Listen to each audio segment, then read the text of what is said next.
Très cher coach, chers camarades de la 18e promo, aimables invités, c'est pour moi une immense joie que de me tenir devant vous en ce jour mémorable qui nous réunit. Beaucoup de couples ont eu à me poser cette question. Devrais-je tout dire à mon conjoint ou à ma conjointe? Vous conviendrez avec moi, auguste assemblée, que l'on ne se marie pas du jour au lendemain, ni sur un coup de tête.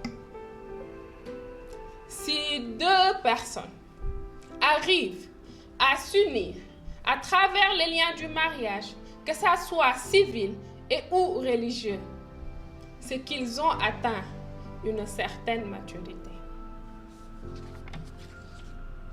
Ils ont eu à cheminer ensemble. Ils ont appris à se découvrir. Et ensemble, ils ont pris la décision de s'unir pour toute la vie.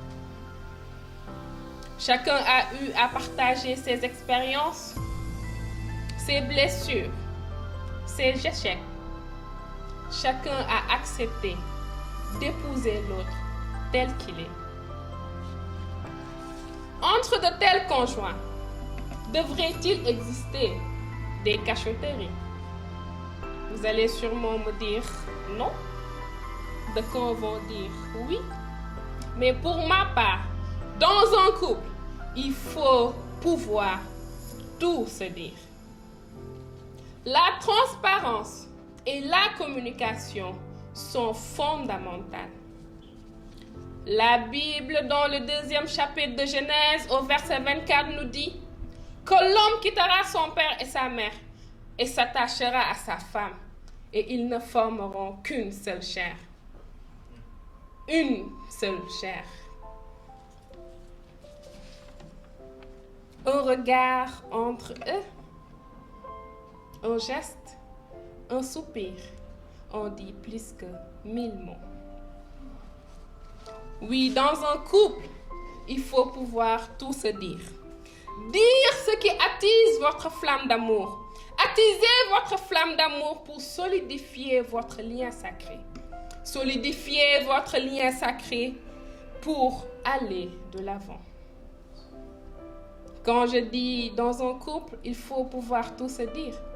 Oui, bien évidemment. Il faudra lire entre les lignes.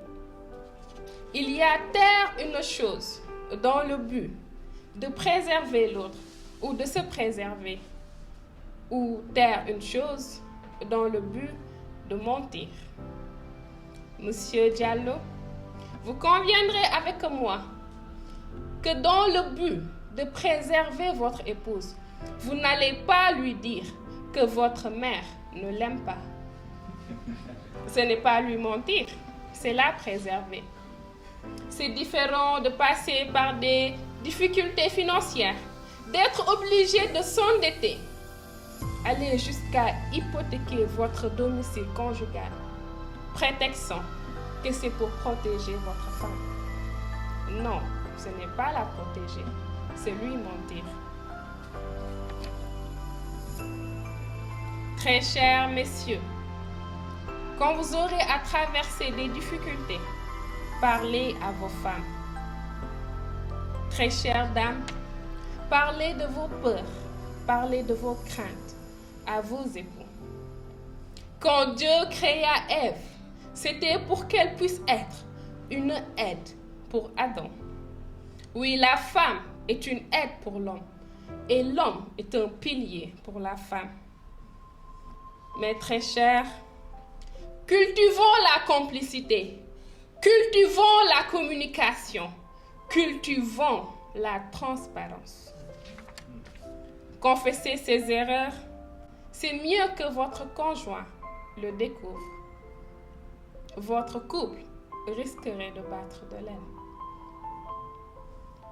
Une faute avouée et à moitié pardonnée. Oui, l'amour véritable excuse tout. L'amour véritable pardonne tout. L'amour véritable ne meurt jamais disait Saint Paul dans l'Épître aux Corinthiens. Je vous remercie.